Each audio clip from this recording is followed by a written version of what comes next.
That's a great movie. That is a great movie. I do agree with one of the big criticisms of the movie is that they spelled it out ABC for the viewer to like understand the movie, which I'm okay with because I mean I'm infatuated with the dream world and all sorts of stuff like that. So I was okay with it. That's one of my favorite movies. I think really I remember the beginning of the dream, do you? Yeah, I watched. There it is. It's spinning. The Totem, huh? The Totem. Such a good movie. It was that long ago? Oh, yeah, it was that long ago. I watched it in 2012. Yeah. I had the DVD in 2012.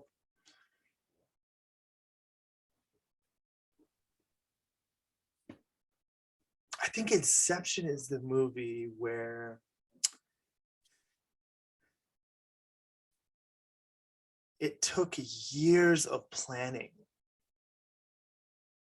to understand the different dimensions of the dream and how they all interact and how the dreamers interact in each other's dream or whoever's dream they're in and stuff like that. And it just took years upon years. It's like a side project. Oh, visually stunning. What a stunning movie. Christopher Nolan is next level though. Yeah. Inception, Dark Knight Rises.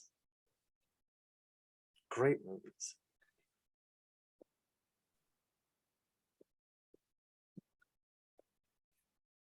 Definitely doesn't feel like 10 years ago, that's for sure. Yeah. I think everyone was really impressed with Leonardo DiCaprio's ability to present such a complicated topic. Like, I think that a lot of credit went to Christopher Nolan as well. It was something that almost seemed too complex for the normal audience, but they did it really well. They you did. know? They did it really well. Yeah.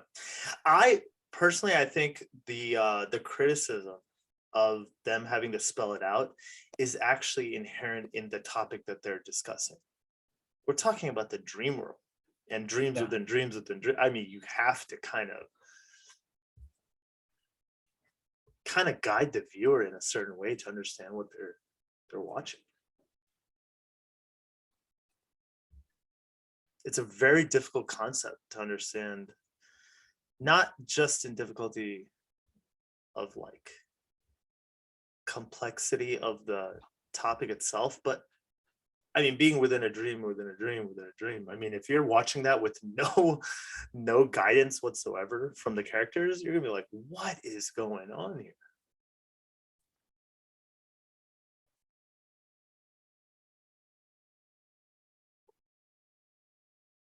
Based on lucid dreaming. Yeah, maybe.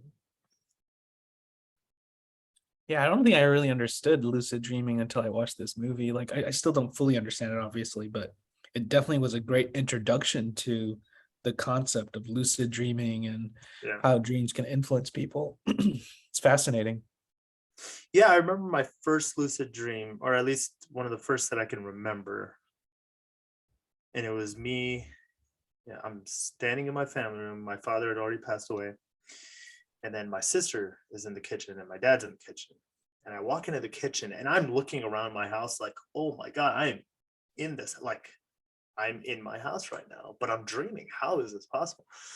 And then my dad's just a figure, right? He's just sitting in the chair. I don't remember what he's doing. But I asked my sister, I'm like, why is he here? He passed away. What is going on here? Like, I was confused. And I remember specifically her saying, you can see this as an opportunity to kind of see him again, kind of experience, your dad, your father again. Mind blowing. Absolutely mind blowing. When you get into lucid dreaming, there are some levels to it that just, they get pretty heavy.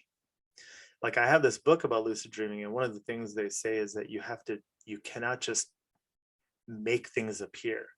you have to kind of massage the lucid dream through experience. You have to be one with the lucid dream and the experience, and that takes, you know, countless experiences of lucid dreaming. And one of the things they said, which is so mind-blowing, because we were talking about Inception, is, you know how in Inception, I think Leo's character talks about how when the dream world is aware of, like, when you do too much, the dream becomes aware of it and it just starts crumbling, you know. Yeah. And that is actually what happens in lucid dreaming. That's why Inception, man, that's top 5 for me for sure. So in a lucid dream, the dream can crumble around you. The lucid dream can either crumble around you to the point where you wake up. It can crumble around you to the point where it becomes a normal dream. So when you remember it in the morning or whenever you remember it, you'll think, man, I was lucid, and then it became just a normal dream where I wasn't lucid. And so what they say in this book is that you have to calm down within the dream. You have to relax, don't think about too much. And then I've experienced that within lucid dreams where everything's just going crazy. You can tell that the dream state is not stable, and everything's just, it's like, the way I experience it is like it's vibrating. Everything's just vibrating, and you can tell that there's chaos. It's just going to close, and you're going to end the lucid dream. So then you have to kind of calm down, like breathe, and then it kind of like settles down. And then and it's difficult in your first few lucid dreams to go further in exploring. It takes time. It takes time to get to the point where you can really have fun with it, where people go to the moon and, you know, all sorts of things, you know, explore the dream world and the various layers that it presents. It's really interesting. It's mind-blowing. I mean, they lucid dreaming on Inception's Wikipedia page, it's like, gets pretty detailed. Like, it talks about a dream researcher at Harvard University, and she said that the scene in which a sleeping cob is shoved into a full bath, and in the dream world, water gushes into the windows of the building, waking him up. That's very much how real stimuli gets incorporated, and you very often wake up right after that type of, you know, impossible intrusion. Like, how's water gonna fall through the window when you're in the bath? You know what I mean? Yeah.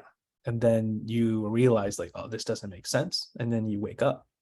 Yeah. And what's interesting is going back to what you're saying about your father. Like, did you were kind of experiencing, like, how is he still alive? Kind of an intrusion in your reality, that your father is alive in your dream. But did that didn't stop you?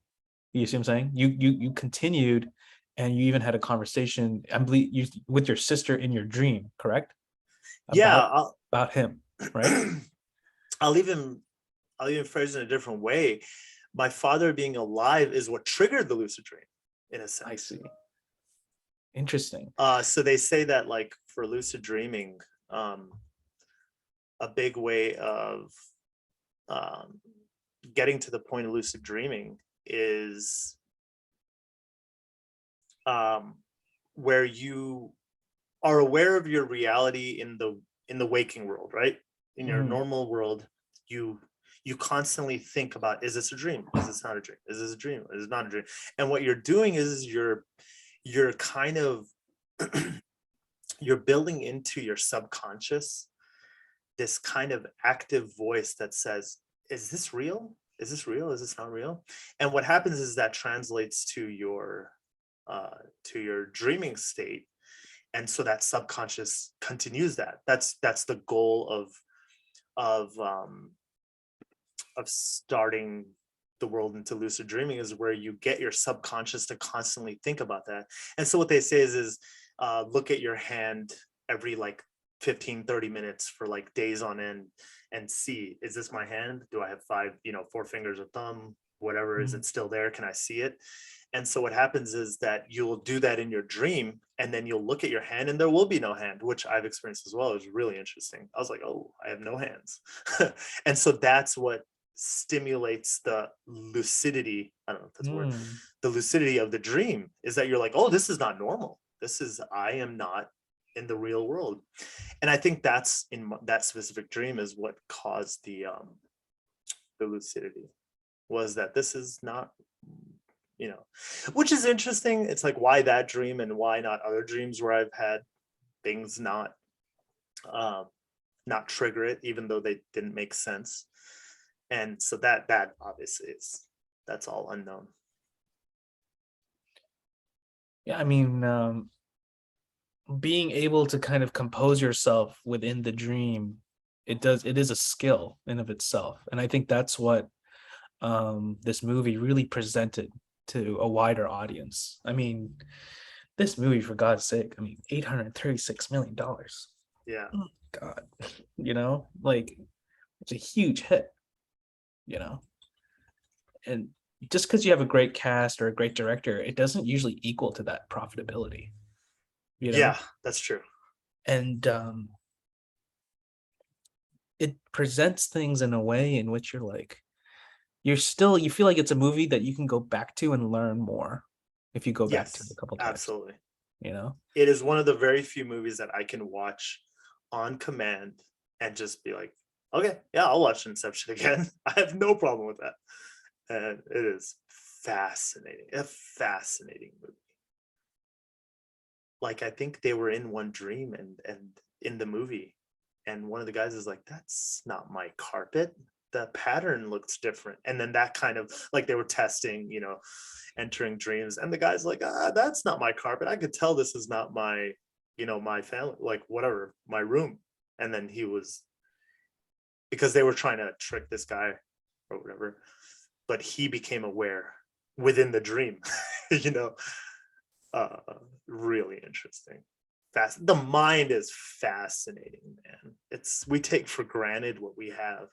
The capacity, and a lot of that is from the the background that we grew up in, and food stability, shelter stability, all that. It's fascinating. The mind is just, goodness. I think dreams always interested me also because sleep in itself, they don't know exact. I don't know if they've figured this out, and I'm just haven't looked at it, but dreaming and sleep in of itself is a very interesting science. There's a lot they don't understand about sleep.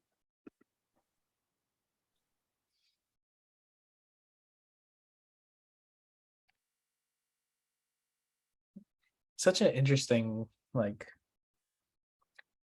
medium to present these ideas.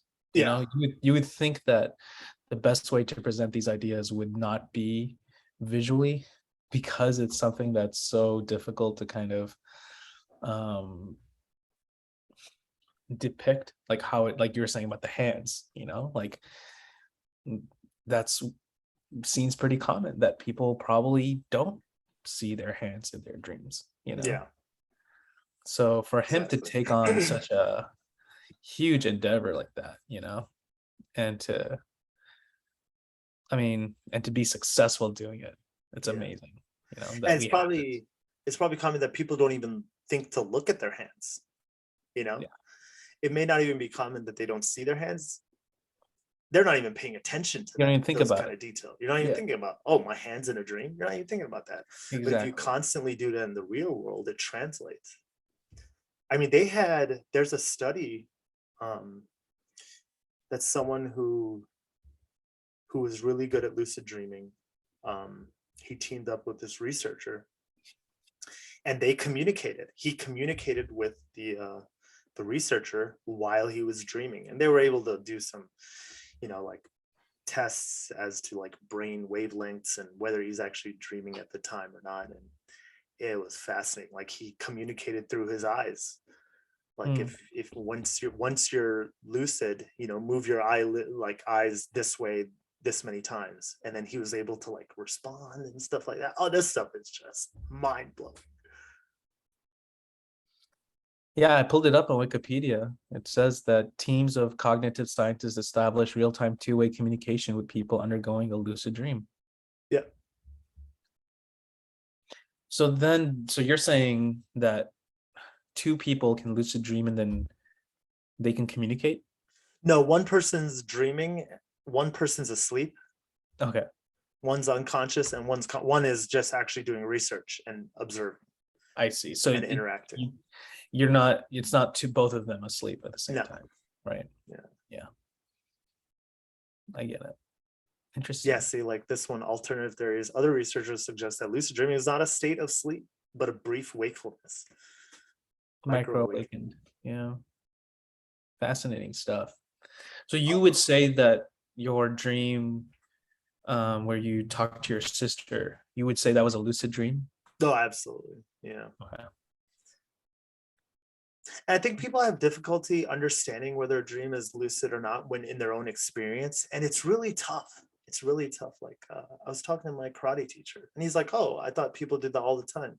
Like just constantly lucid dream. And I'm like, maybe you're special. I don't know. It's usually not common where someone's just like, constantly lucid dreaming.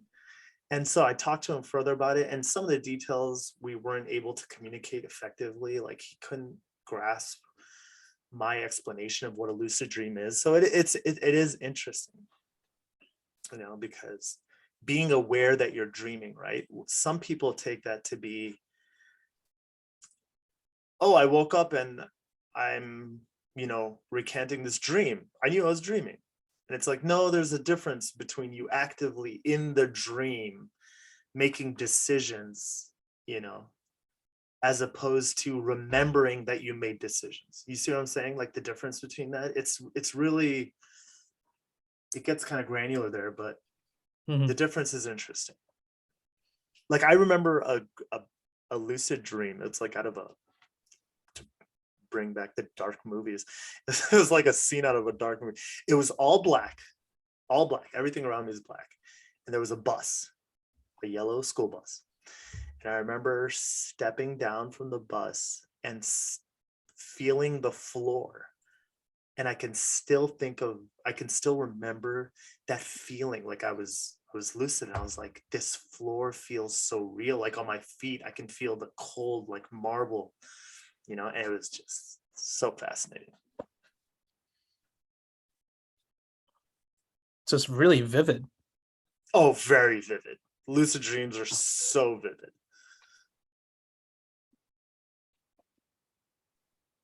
Interesting. So there is no difference in the vivacity of our conversation right now and the vivacity of a lucid dream. Like, do you feel like, okay, this is a little more vivid what Hamad and I are doing right now? Or is it really that close? I would say it's pretty close. Like I told you about my double lucid dream, right? Where I was sleeping. Yeah. And then I had a lucid dream. And I was like, oh, I had a lucid dream and I woke up, right? And I woke up and I got out of my bed. I'm like, oh man, that's such a crazy dream. And then I woke up again, mind blowing. And I was like, that is vivid. Where I was in a lucid dream and I thought I woke up and I'm like, okay, this is reality now. And then I was afraid, I'm like, how many times am I gonna wake up? This is gonna get kind of freaky. Yeah. But that's what we believe. Honestly, in our faith is what death is. Yeah. Death is awakening from a weird lucid dream. And then we're like, I cannot believe that was just this, state of altered consciousness in this world, dunya that we say, right? That I can't believe that all of that, the whole whatever years I lived, that was just this experience in a different thing. And that's where, like, obviously the Matrix movies like that, they tell that story just so well. But yeah, I would say the vivacity is pretty similar. It is pretty similar. Wow. Because these guys know that they're lucid dreaming. So then isn't just the awareness that you're lucid dreaming then taking away the sort of idea that this is real? because you know that this is a dream. So like, for example, if I started talking to my brother in this lucid dream, I would know that this isn't actually my brother. This is a lucid dream that I'm talking to my brother in. But it's not my real brother. It's my depiction of my brother. It's not actually him. Yeah, I think what you'll do is if you have a lucid dream like that, what you'll do is you'll know that that's not your brother. You'll know that that's, you know, it's obviously not him, and you'll kind of take in the experience and see what you get out of it. I've had in fact, the one with my sister is probably the only one where I interacted with someone. Right. That's all my other fascinating. lucid dreams have been individual kind of experiences where I'm exploring. Yeah, I mean, just like obviously, like, you know, just to take things a step further, which didn't happen, but it'd be amazing if like Hinabaji, like if she said that she shared that experience with you, right? Too much for me, bro. That would be then it would be a this is mind shared blowing. Yeah. experience, and then you would be like, okay, then it's a reality, because that's the definition of reality. In my definition, is when two people have a shared experience, Yeah. and they agree on that shared experience. That's reality. Exactly. know. That's true. That is very true. And I think we have traditions of you know, in our faith, the most spiritual people being able to communicate to each other through these dreams or meditations, and it's a shared experience, you know. Yeah. So that's the next there's level. a lot of that. Yeah, that's next level. I think with faith and closeness to, you know, in our faith, you know, obviously getting closer to God has a lot of that. Like, I think in your dream state is just completely different. It's a different experience, you know. Amazing. It's You a can get really to the- interesting concept. I mean, just looking at this photo here, you know, it's like, I don't know if you can see it. It's like 8 minus 6, 2. You know, and I think it's showing like a really nice depiction of it. Like, the triggers, right? So they're talking about triggers here, and they're pretty cool. saying that the brain waves, I guess, are different when something kind of. Wait a second. I can read it to you. Yeah. During dreaming, they were able to consciously communicate with experimenters via eye movements or facial muscle signals. Yeah. Interactive lucid dreaming could be a new approach for the scientific exploration of the dream state and could have applications for learning and creativity. Yeah. Oh, there's a story of a kid who learned to swim through his lucid dreams. So he had practiced his swimming. Like, he was a terrible swimmer. The swim team didn't want him, and then he practiced swimming through his lucid dreams, and then he came back like whatever time later, and they're like, what happened here? Like, how are you so much better? And he practiced through his lucid dream.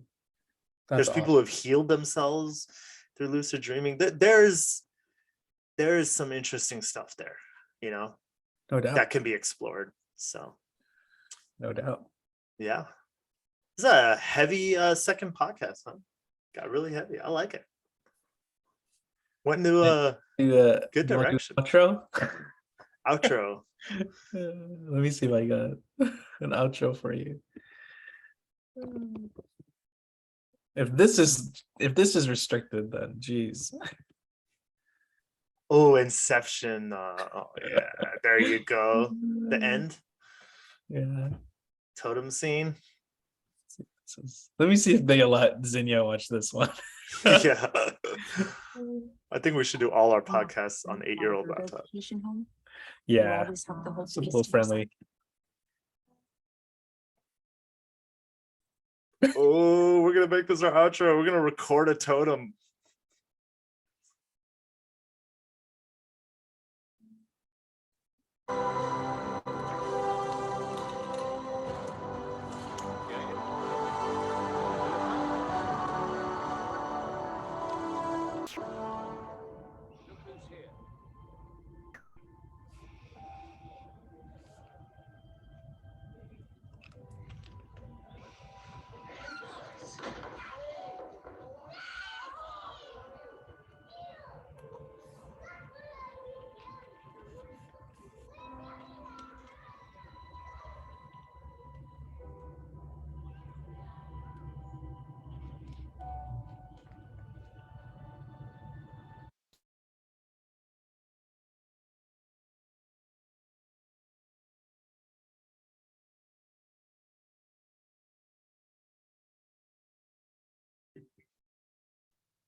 There it is.